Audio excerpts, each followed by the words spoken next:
ইউসুফ আলাইহিস সালামের ভাইয়েরা এত জ্ঞানী ছিল, এই কিচ্ছা কাহিনী কোনের টাইম নাই।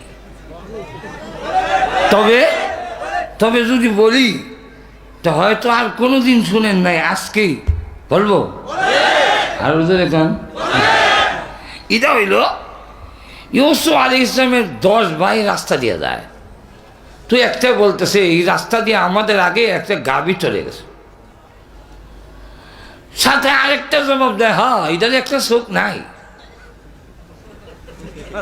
আরেকবারে কয়, হ্যাঁ এটা 7-8 মাসের অন্তত গাভীন হবে। ওই মহল্লার একটা গাভী চুরি হয়েছে, 1 চোখ নাই, 7-8 মাসের গাভীন। হে লোক খুঁজতেছে গাভী, এখন দেখে সুর বাড়ির কাছে দেওয়া যায়, এই দাও তোমরা আমার গাভী চুরি করছো। না না, আমরা 6 নম্বরে আমরা শুন না। তাইলে আমার গাভীর যে 1 চোখ নাই কেমনে কইস?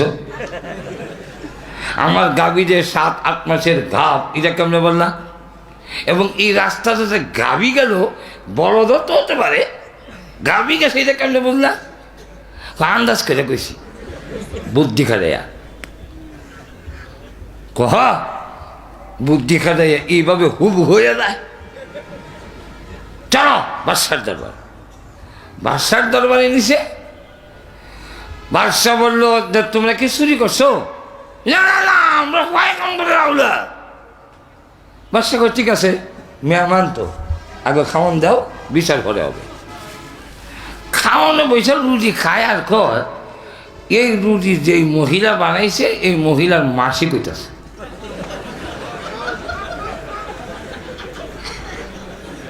বাদশাহ দূর থেকে শুনতেছে, এরা যে কয়, খবর নিয়ে দেখে যে বান্দি রুটি বানাইতেছে ঠিকই তার মাসি করছে।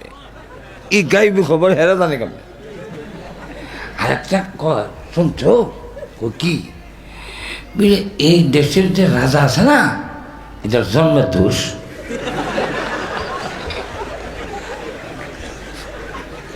বাদশাও জানে তার জন্ম নিয়ে কিছু কথাবার্তা আছে। হ্যাঁ, এগুলো গুলো কেন নাস্তার পরে কয়, এগুলোর বিচার করে হবে, আগে এটাই শেষ করো। মাদের এখন ঠিক না বলবো না, অসুবিধা হইতেছে? হ্যাঁ, আমি আপনাদের সামনে এসে ওয়াজ করব, এই কথা আমারও ধারণা কোনোদিন ছিল না। ডাক্তাররাও বলে নাই। আমেরিকান ডাক্তার, বাংলাদেশের না, আমেরিকার ডাক্তাররা বলছে বেঁচে থাকলেও শুধু ছায়া থাকতে হবে, ওয়াজ হবে না। কিন্তু আল্লাহ দেখাইয়া দিলেন, ইচ্ছা করলে সব পারেন। Thailand to America 3 bar operation, কাটাকাটি, গোয়ালা 3 বার কাটছে। এই দিকটা আপনি যাব, হাও কাটলো, বুক কাটলো, 80টা রেডিয়েশন থেরাপি। একটা বডি দেওয়ার পরে এই বডি চলে না, 80টা দিছে, 80টা। 10টা কেমোথেরাপি, একটা কেমোর দাম নিছে 15 লক্ষ টাকা। এখন বুঝেন কি দিছে আল্লাহ। এরপরে কথা বলার সুযোগ করে দিচ্ছেন, সবাই জোরে সোরে বলেন আলহামদুলিল্লাহ। অসুবিধা হলে আমি শেষ করে দিব, অসুবিধা আছে? তাহলে বললো, আচ্ছা বলো তো দেখি, রুটি যে বানায় ওর যে মেন সুইটা সেটা তোমরা বললে কিভাবে? আন্দাজ করে বেশি কি আন্দাজ করে? রুটিটা যে বানায়, প্রত্যেকটা রুটির মাছ জায়গাটা কাঁচা থেকে যায়, সিদ্ধ হয় না। এতে বোঝা গেল যিনি রুটি বানাচ্ছেন তার কোনো না কোনো একটা সমস্যা আছে। আর মেয়ে লোকদের মাসিক একটা সমস্যা তো আছে, এটা আন্দাজ করে বেশি যে এই মাসের কোনো সমস্যা না থাকলে রুটি যে মাঝখান কাঁচা দেয়, এটা কইতারে না গেলে কয়েকটা তোমরা আন্দাজ তো মারাত্মক। আচ্ছা, বাচ্চার যে ধর্মের দোষ, এটা কেন বুঝছো? দেখেন নুন ওয়াল কালামি এই সূরার মধ্যে আনছেন, তাফসীর মারিফুল কোরআনে। ইহুদি হোক, খ্রিস্টান হোক, বৌদ্ধ হোক, নাস্তিক হোক, বৈধ পন্থায় যদি জন্ম হয়ে থাকে নবীকে গালি দিবে না। যারা নবীকে গালি দেয়, নবীকে নিয়ে কুৎসা রচনা করে, তাদের জন্ম বৈধ হয় না। যারা আলেম ওলামা সম্প্রদায়কে নিয়ে গালি দেয়, মোল্লা লাল, আমি হয়তো একাদশী হতে পারি, কম মোল্লা সমাজ দোষী না, মোল্লা সমাজ করে তারা গালি দেয়, এরারও জন্মের মধ্যে কিছু বেজাল আছে।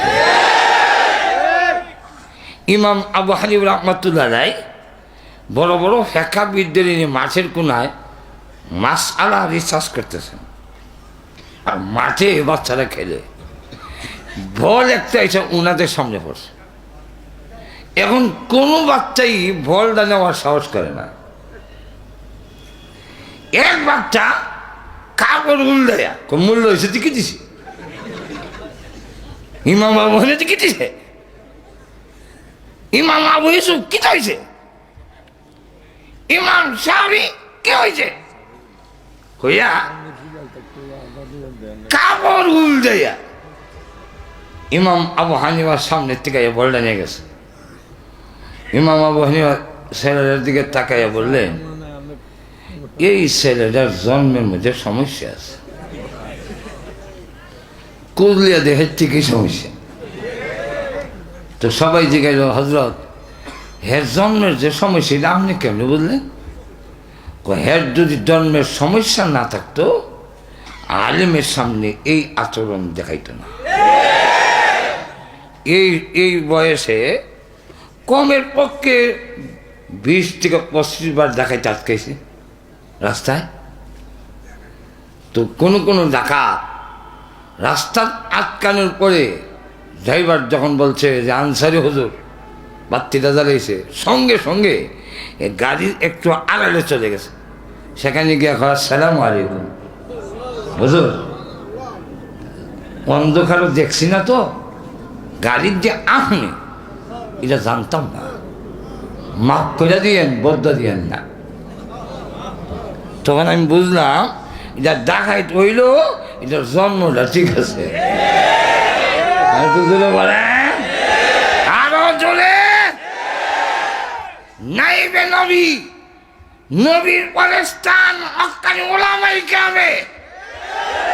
ওলামা ছাড়া দিনে কোনো কাজ সঠিকভাবে পরিচালনা হবে না, হতে পারে না। সেটা মসজিদের হোক, মাদ্রাসার হোক, আর দাওয়াত তাবলীগী হোক। আর সুযোগে কম, সুযোগ পাইলে ওই দিকে একটু পরে যাব ইনশাল্লাহ। তো বললো বাদশার যে জন্মের মধ্যে দোষ, এটা তোমরা বলছো না যে জন্মের মধ্যে কিছু সমস্যা আছে? বলে হ্যাঁ কইছি তো। কেমনে জানলা? দেখেন, মেহমানের সাথে মেজবান, যার বাড়িতে খায় তার এখন মেজবান, যার বাড়িতে আসে যে আসে তার নাম, আর যার বাড়িতে আসে মেজবান। মেজবান কিন্তু মেহমানের সাথে খাওয়া সব নবীর সুন্নত।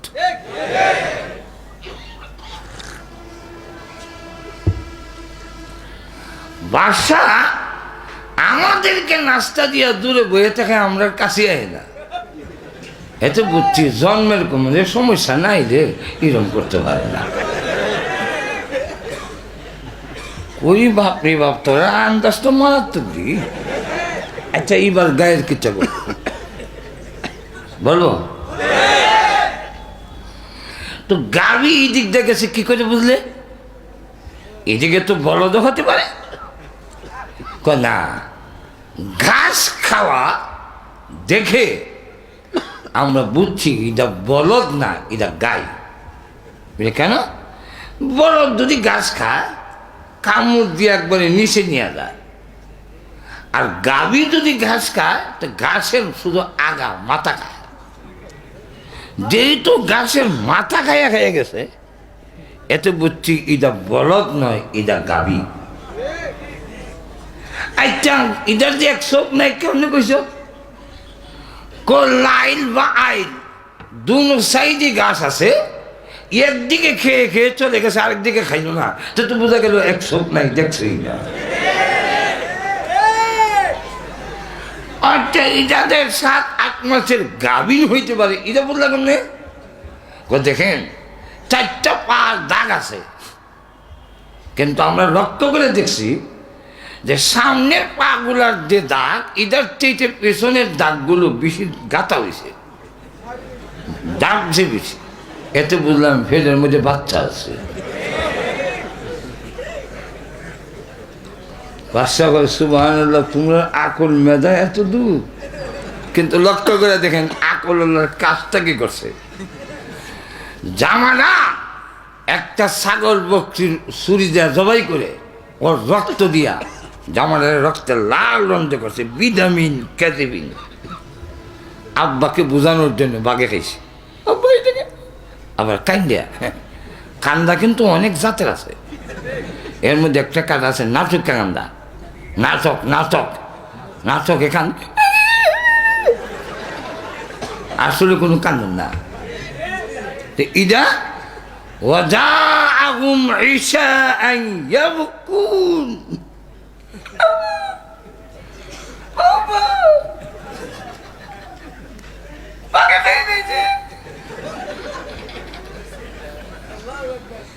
ইয়াকুব আলাইহিস সালাম জামাটা এইভাবে ধরে বলতেছেন, কেমন শিকারি বাঘে খাইলে রে, আমার ইউসুফের ভিতর থেকে খাইলি, জামাটা যে ছিললি না।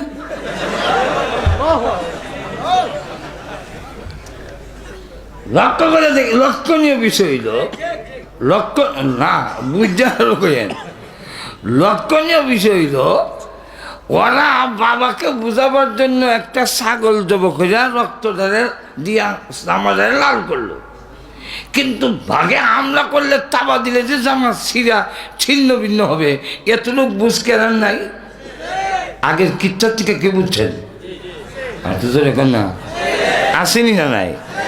তো ওরা ছুরি দিয়া জামাটারে ছিন্ন ভিন্ন করলো তো হইতো, কিন্তু ইদা করতে আল্লাহ ভুলাই দিয়েছেন। কেন? যাতে খুনি ধরা পড়ে, অপরাধী ধরা পড়ে। এই কারণে পৃথিবীর যত খুন আছে, যত খুনি আছে, যত মেধাবী হোক, যত চালাক হোক, খুন করার পরে একটা না একটা ভুল করবি সে। এটা আল্লাহ করাইবেন। কেন করাইবেন? যাতে করে খুন উদ্ঘাটিত হয়। আমাদের দেশের প্রশাসন লোকেরা যদি সৎ হয়, আল্লাহর কসম করে বলি, একটা খুনও গোপন থাকবে না, থাকতে পারে না। তুই ইউসুফ আলাইহিস সালামকে জিজ্ঞাসা করতেছেন যে আপনার জামাটা রেখে দিল, এইভাবে খালি গায়ে হলাই দিল। আল্লাহ কয় এত কথা কইও না, এত দেখাও কে, জামা হলাই দাও না। আল্লাহ জামা হম গো, আরে তার গলার মধ্যে একটা জামা আছে, গলার লটকানো একটা জামা আছে। তাফসীরে মাযহারিতে আল্লামা সানাউল্লাহ হানিফুতি রহমতুল্লাহ লেখেন, ইউসুফ আলাইহিস সালামের গলার মধ্যে তাবিজের মতো একটা লটকানো। আল্লাহ বলতেছেন, জিবরাইল ইদার ভিতরে একটা পাঞ্জাবি আছে। আরো আসতে করেন সুবহানাল্লাহ, বের করো বের করো। আল্লাহ এখানে পাঞ্জাবি করতে দেখোস না, ইয়াল্লাহ টান দিছে পরে দেখে পাঞ্জাবি খালি লম্বা হয় লম্বা হয় লম্বা হয় লম্বা হয় লম্বা হয়। এই পাঞ্জাবি করতে গাইল বলে এটা জান্নাতি পাঞ্জাবি। তো জান্নাতি পাঞ্জাবি কেন গেল কেমনে বলবো? বলবো না, বদলটা মিলে। তাহলে এটা শুনেন, ইব্রাহিম আলাইহিস সালামকে নমরুদ যখন ওনাকে উলঙ্গ করে ফেললো, আগুনে ফেলে দিবে, তখন ইব্রাহিম নবী কাঁদতে লাগলেন, আল্লাহ আগুনে নিক্ষিপ্ত হব এটা আমি 1000 বার রাজি, কিন্তু বাবা মার সামনে পয়গম্বররা সবচেয়ে লাজুক, আমাকে উলঙ্গ করবে, আল্লাহ এটা বড় আমার কাছে কষ্টকর। আল্লাহ বলেন, জিবরাইল জান্নাত থেকে পোশাক নিয়ে ইব্রাহিম নবীর হরাই দাও।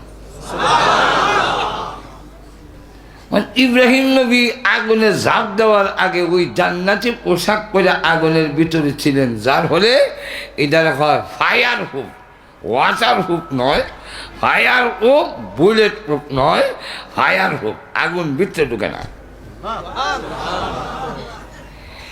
উনি 40 দিন আগুনের ভিতরে রইলেন, থাকার পরে এই জামাটা পরবর্তীতে ওনার ছেলে ইসহাক পাইল, ইসহাক আলাইহিস সালামের পরে ওনার ছেলে ইয়াকুব পাইল। ইয়াকুব আলাইহিস সালাম জামাটারে খুব ছোটো কইরা, জান্নাতি জামা তো খুব ছোটো হয় আবার খুব বড় হয়, এটাকে ছোটো কইরা একটা কবজের ভিতরে ঢুকাইয়া ইউসুফের গলা দেয়া রাখছে, আল্লাহ আমার জান্নাতি পোশাকের বরকতে ইব্রাহিম নবীর শরীরে লেগেছে যেই জামা, ইসহাক আলাইহিস সালামের গায়ে যেই জামা লেগেছে তার বরকতে আমার ছেলের তুমি হেফাজত করো। আল্লাহ তাই ডাক দেয়া বলেন, এই জামাটা বের করে হরাই দাও। আর তো জিবরাইল কলাম